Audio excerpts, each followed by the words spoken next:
Hello everyone, how you going? And welcome to the biggest differences between Canada and Australia. Now, we've been checking out videos that say Canada's quite similar to Australia, Canada's quite different to Australia. They were obviously both British colonies, and so I guess Canada versus Australia, let's get into it. Today we are coming at you with another Australia-Canada comparison video. So for anyone that's new, my name is Lauren, I am Canadian, and I've been living in Sydney with Sean, who's my boyfriend, for about 2 years, and Sean is from Australia, so he is Australian. Well, that answers my first question about where they're actually living, because I was wondering, did she move to Australia or did he move to Canada? Because even though I can imagine it's going to be a fairly similar outcome in terms of you go, oh, that's different, that's not different. At the same time, person to person, what you grew up with and what you now don't have is definitely going to come into the equation. I get a lot of questions about like being in a relationship when you're from different countries, culture shock. People ask me all the time, like, what are the biggest differences? Where do you like living better? Things like that. So we kind of compiled a list of the top things that we notice, whether that's like on a daily basis or just like in our life, I guess. Yeah, exactly. Like I said, you know, some things you're just going to go, what? How do you not have this thing? That's just a staple. How do you not have it? We've just grown up with it the entire time. I can't believe you don't have it. That's just completely blown my mind. And other things go, oh, you drive on the other side of the road. Okay. All right, let's get into it. So, cottage culture. So being from the GTA, so Greater Toronto area, we're right by a lot of different like cottage locations. You know, you have like Muskoka, Georgian Bay, all of that. And growing up, maybe you didn't necessarily have a cottage, but there was always like a cottage in the family or in your group of friends. Most people would go to a cottage at least like once a summer. So when I first moved here and it became summertime, like I fully expected that we would be going to a cottage, or that like, you know, we would know someone with a cottage or whatever, especially because we're on the coast. Like you could have such nice like coastal cottages. That is not as big in Australia as it seems to be in Canada. Not as big. I mean, I feel as though I've never heard of anyone have a cottage, honestly. I don't know if the word cottage has ever been used outside of a snow setting where you go, oh, that's the cottage, or that's that. Or maybe if someone has like some rural property and they have a separate rented dwelling, I don't even know. But I guess considering we don't have the lakes and we don't have all these things, cottages just aren't a thing. You might have a beach house, you might have a, I don't know, holiday house would be a cottage per se, but definitely not a cottage in the traditional sense. So I noticed traveling over in Canada that we were able to go up to the family's cottage for like a little weekend away or something. And I'm well aware that it's like it's a fairly privileged thing, but or it sounds like it, but they're not like, you know, having a second home. Or like, in Australia, I think that's a big difference, is like you would have to be like mega rich to have like a beach house to go on holidays, whereas in Canada, they're called cottages for a reason. It's not like, oh, I've got a holiday house. It's like, I have a cottage. And you can like... Yeah, they can be all different like levels. They can literally be like cabins. Yeah, okay. Some of them you can't even go to in winter because they're like, you know, it's a log cabin, basically. Oh, okay. That certainly changes my perception of what she was talking about, because I was going, everyone to have a cottage, that just sounds ridiculous. How does everyone have the money to have a separate house? I mean, I definitely have a kind of wooden log cabin-y vibe, but I was thinking like a mansion wood cabin where there's just like multiple rooms, multiple levels, just a massive fireplace, all of these different things. But I guess if you are just literally kind of talking more of a shack next to a lake or something like that, then I can understand how so many people would have something like that. I guess rather than going camping or like having a camper there would probably be the equivalent in Australia. They just like have a little cottage, and lots of people just, even from Toronto, like get away for the weekend because it's a few hours right up to the cottage. So yeah, that's the thing. It's like, we know it's like a privileged thing to say like, oh, like, you know, me and all my friends have cottages. It's not really like that. It's just more like that's how a lot of people in Canada spend their vacation. Well, I guess it certainly just makes sense as to now why that girl from a few videos back was saying, oh, I just miss the lakes and I miss the this and then this and then this. Because if you are kind of so centralized about having a cottage and having a this, and generally, like I've said before, we just don't have the lakes or even rivers and things like that to even bother having a cottage anywhere, then it certainly makes sense that you would be missing that, because it is such a difference. Because as he said, I mean, people will go camping if they're going to get away. They're not just going to go to the cottage, and not many people have it. Or if they do have something, they're going to have a second home or a beach house or a holiday home or something like that. Okay, next one, work-life balance / holiday time. In Canada, you typically get, I think it's between 10 days and 14 days, like basically 2 weeks of annual leave when you start at your job. But here you get 4 weeks starting, right? Wow. Correct. Yeah. 20 days. Oh wait, no, I was thinking, how the hell is that 4 weeks? It's not even 3 weeks, but no, 25-day blocks if you're working a normal work week. So that is a huge difference. Here in Australia, a lot of companies seem to close over the Christmas time. I guess it goes into the flexibility thing, but like a lot of companies will completely close from like, you know, the 22nd of December to things shut down. of January. Your annual leave usually in Australia, if your company closes, you have to take that over Christmas. So that is kind of like a bit of a trade-off, I guess. You get 4 weeks, but a week or two of those could be over Christmas. But yeah, that is such a big difference. That is literally the difference between going away for 1 week versus like potentially 4. I mean, actually, first of all, she said 10 days, which is going to be the equivalent of 2 weeks and compared to 4 weeks. So it's not 1 week to 4, it's more like 2 weeks to 4 or 1 week to 2, I guess, in that regard. It's still double, so it's still a massive difference. And honestly, I really don't have any evidence to back this up about how many days off people get if they're working just a standard corporate job or anything like that. And I've kind of heard that it's more of a thing to have less holiday days off between all of North America, really, between Canada and the USA, especially compared to Europe, because I've heard that the UK has, I don't know, like 4 weeks, 6 weeks off or something like that. And so we're kind of in between the two, I think. And in terms of work-life balance and things like that, I would say, I don't know, I think I've flopped a little bit. I think I used to think Canada had better work-life balance, but now I'm thinking Australia does. I don't know. I guess it depends. I think for me, as a freelancer, somebody that works from home most of the time, it is pretty shocking to me that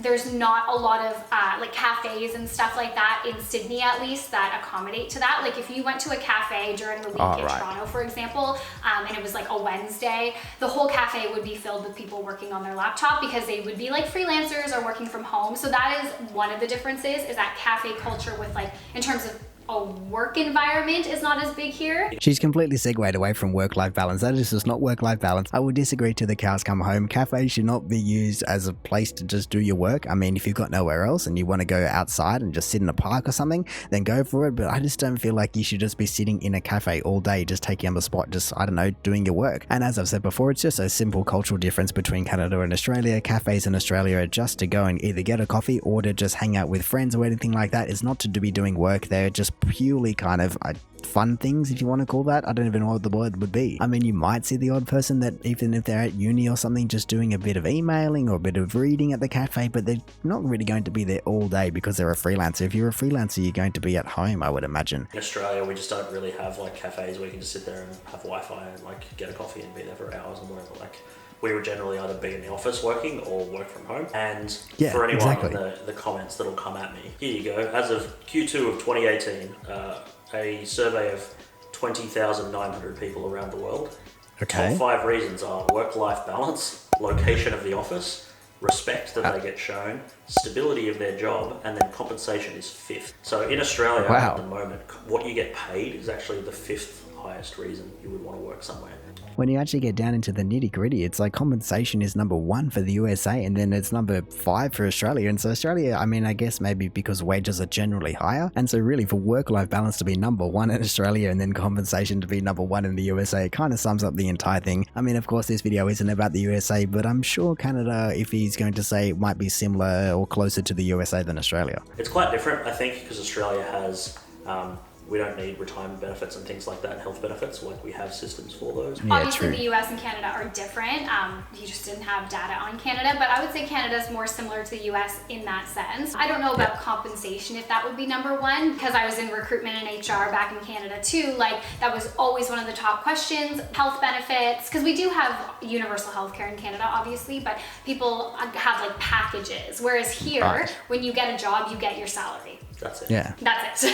Because in Canada, like, you have to save for your own retirement unless you have a pension, whereas here you don't. So it is a little different. Yeah. You have to save for your own retirement unless you have a pension. Is pension meaning something set up by your own workplace? That's completely different to what I'm using a pension for in terms of my mind, because the pension in Australia is something that is paid once you're 65, I think now it's raised, or maybe it's 70, they just keep raising it, but it is a weekly payment by the government that just helps older people that have, I guess, retired, just out of their jobs, just help to cover bills and all those kind of things, and it's just a flow-on effect of money. I mean, we also have super, which is just a contribution throughout all your working life and all these things that help you retire, but here, unless you have a pension set up, I really am quite confused about that. Yeah, that's another thing that people might not know. In Australia, the employer has to pay you, and then they have to pay an extra 10% automatically, mandatory, into your retirement savings. Yeah. So when you retire, you basically already have a savings that you didn't have to save for. You can obviously save yourself as well. And I've never thought about it, but really it's 10% of your total earnings over your entire lifetime. And so I guess that could certainly add up very quickly. But honestly, I don't know how people in other countries would be saving and affording to retire. How do you do that? Because do you have to use your savings, but then how do you buy a house? And I don't even know. That sounds like an entire minefield. Another big difference we've noticed is the kind of humor, or even the way people talk, kind of sarcasm and banter. Right. I have a very dry sense of humour, and I'm very sarcastic. And I will take the piss a lot and very often, be very direct with things I say. Lauren will occasionally just think Wait, hang on a second, look at her reaction. Be very direct with things I say. She's like, yeah, absolutely, you better believe it. I mean, I do feel as though this one's going to be quite particular to the couple, the group setting that you are in, but overall, I mean, they're saying they've gone to both countries independently, and even though I do feel as though a couple of comments have said, oh yes, we have similar senses of humour, I feel as though there are definitely some nuances where I guess more the British lean into Australia a bit more, and then the USA leans into Canada a bit more in terms of they're more direct and not as sarcastic, so to say. Even when Lauren's parents came over, like a couple of times they were really worried that I was like having a terrible time or like was really upset about something, and I was literally just like making a joke. Yeah, he was going like, yeah, no, I can't believe it. I've just had the worst day in the world. Meanwhile, you've just won the lotto or something like that. I think like the way you guys use language is so different than the way we use it. Like in terms of swearing, like swearing is, not that people don't swear in Canada, but like it's definitely more taboo in Canada to swear. If you said the C word in Canada, people would just like faint and like try and, you know. Oh my god, that's like the worst word you could ever say. Oh wow, okay then. I mean, I guess there is a whole bundle of people in Australia that should just not be travelling because they might cause people to faint, I guess. And so are you covered for fainting in terms of universal healthcare in Canada? I don't know. I mean, I guess a lot of people probably just wake up again, but either way, just don't be causing people to faint or give them a heart attack or something. I think also like in Australia, you guys like take the piss so much because you just don't take stuff seriously at all. No. Like the culture is just more, you guys are obviously very laid back, but you're also just very jovial, is that the right word? Yeah, like there's just like, you just don't take stuff so seriously. You're just like, whatever. Yeah, just here in Australia and be like, she'll be right. Like, it'll be fine. It'll work itself out. Whereas like in Canada, we definitely take ourselves more seriously and we are more like polite and reserved than Australians. Well, I guess I just have to take her word for it because her body language is definitely making sure that you understand just kind of the degree of difference right there. It almost looks as though she's just nearly fainted a couple times just hearing the language, the foul-mouthed language of the Australians compared to back at home for her in Canada where you're just like, oh yes, everyone's polite. There's even still can't believe it that there's a law around sorry and everything like that. So yes, I guess that is the main thing, that if you're just going, oh, everyone is just completely off the rails and just doesn't care most of the time, you can just be super sarcastic because no one is ever being serious, really. Next thing that really grinds my gears a little bit is is that most stores, other than like the big grocery stores and Kmart and stuff, but most of the shops close at 6. There it is, Canada, 6. Most Yeah, of the stores actually will be sometimes open until 9 or 10. That's like retail stores. Honestly, everything across the board, they're open 7 days a week. Most of the days they're open until 9 or 10. But here, there is 1 day a week where the stores are open until 9, Thursdays. Yeah, Thursday late night shopping stores will be open till like 9 or 10. But like if you want to buy clothes or just any like generic retail stores, like go and buy like, you know, to an electronics store or whatever. Yeah. They'll be open till 5:30 maybe. Yeah. I mean, I have to admit that this one is kind of strange because I don't understand how people in general, I guess, office jobs and thing, if you're working 9 to 5, how do you ever find time to go shopping besides the weekend? I guess unless you're working next to an office block or next to a shopping center. But how do you ever find time if you're finishing at 5 and you get out of the office at 5:15? How do you get anywhere by 5:30? And it was also another point that someone brought up in the comments the other week about, okay, what about freelancers and what about people working night shifts and things like that? And look, it is definitely a struggle. There are a whole bundle of people that I don't really know how they manage it overall. I mean, obviously you could still get your fruit and veg because let's say Woolies is open most hours and there's even some 24-hour stores. No, I don't think there's 24-hour stores. There would only be petrol stations and things, but you should be able to find some hour of the day to be able to get at least groceries and things like that. But in terms of other shopping, I mean, I'm hardly a big shopper, but really I can only imagine that some people really would struggle in an office job. And banks open till 4. Oh, true. Which is really annoying. Yeah, what the hell is up with that? Why the hell are the banks open till 4? Honestly, are they working on some US time? Like, no, we have to be shut by the time that they open or something. I have no idea, but it's a really, really dumb thing. And even the fact that they just want to call you while you're at work, like, what the hell is up with that? Because honestly, they should be open at all hours when people aren't at work, because how is you ever meant to have a conversation, you know? Even though they're at work, that means I'm at work and I'm not available to be talking while I'm at work. So yeah, banks are just the lowest of the low, and then everyone else just starts to make a little bit more sense. But I can agree that a little bit later would certainly be nice. So like 9 till 4 for banks, 9 till 5 for every other store. Yeah. So like the post office, for instance, if you can't get a parcel and you have to go and get it from the post office, They'll be open until 5 o'clock during the week, and then 9 till midday on Saturday, and then close on Sunday. The hours are so limited, and also cafes, they're not open. Yeah. They close at like 3 or 4, and I get the point that they're for like, you know, your morning coffee or whatever, but that leaves so few options if you don't want to drink at night, essentially. Like there's so many times when my friends and I just want to go have like a tea. Hang on a second, just make a tea yourself. Really, you're saying you don't know how to get a tea, or like get a tea bag and put it in a cup and make a tea. You have to go to a cafe to get someone to make you a tea. I mean, I understand that some people want kind of cafe level coffee and things like that, but come on, you can make a tea. There's no need to be going out to a cafe at 9 p.m. to get a tea. And I guess at the same time, I don't know many people that would be going out at 9 p.m. with their friends to get a tea. If they're going to be going out at 9 p.m., it's not going to be tea. It's going to be something a little bit stronger than that. So I guess if you really do want a tea, and obviously there's no cafes open, then just grab a thermos and do it that way. Next thing that we know very well. This is a twofold one. Phone plans with data are so cheap. Here we like, go. so cheap in Australia. They are! I mean, yeah. Compared to Canada, you can get like, in Canada, you get like 2 gigs for $120 a month. Oh, what? I mean, I've heard it before, but 2 gigs for $120. When was this made? Okay, 2018. I have heard that it's gotten a little bit better, but still 2 gigs for $120. I mean, I would certainly hope that that's some unlimited calls and unlimited text as well, because they are automatic inclusions in Australia as well for domestic and everything. It's still $120 for 2 gigabytes. I mean, yeah, I guess like I've said before, you can probably pay like $60 a month and get 100 gigs these days. I mean, yes, it's 4 years on, but still, that's a massive increase. Yeah, they are cheaper. Like, how much? You can't even get a plan with 2 gigs here because they'd laugh in your face. They'd be like, no, we're gonna give you 80 for $60. Yeah, there we go. Phone plans are so inexpensive here compared to Canada. Canada's phone plans are outrageous. So, and again, I'm aware that this is like, we have quite nice one. So I got like the 2 handsets, insurance for them, and like 130 gigabytes of data a month. I was going to say $130. And that's like $250 a month. Okay. So like it's a lot. Yeah, that's a lot, but I guess in that's comparison. an expensive plan, but we have 130 gigs, guys. Part of it is because often we'll have to use the data on our phone, because part 2 of this is that the internet in Australia is so... It's so bad. Like Lauren will upload a YouTube video, like this video, probably edit it this afternoon, upload it overnight, because it'll take 8 or 10 hours to upload a video. I mean, yeah, I can certainly understand that back in 2018, depending on where you're living, it would certainly take that long. I mean, also, I feel as though there's some people that need to learn a bit of compression if they're still having massive videos. But honestly, like I said before, looking at it, it's a 1080p video. It certainly can't be that massive. And so I'm just estimating a couple gigs. And so if you extrapolate that out to an upload speed per second, it's next to nothing. In Canada, it would take me 10 minutes to upload a video. Here, I have to do it overnight because it will take 8 to 10 hours. So and it'll clog your entire Wi-Fi, so you can't even upload. No, you can't even download anything because you've got a full upload just blocking all the packets. So Australia still has copper wiring internet, really bad.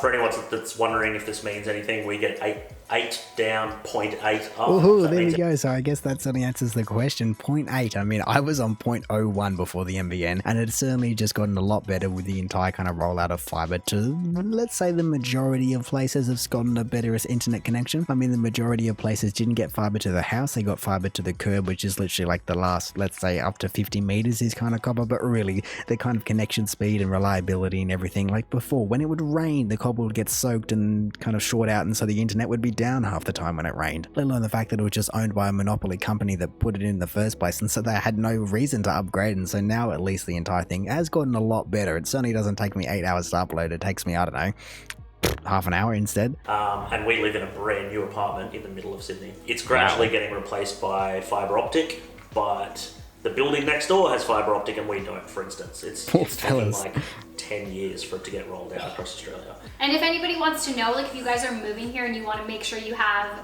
that good internet, it's called NBN.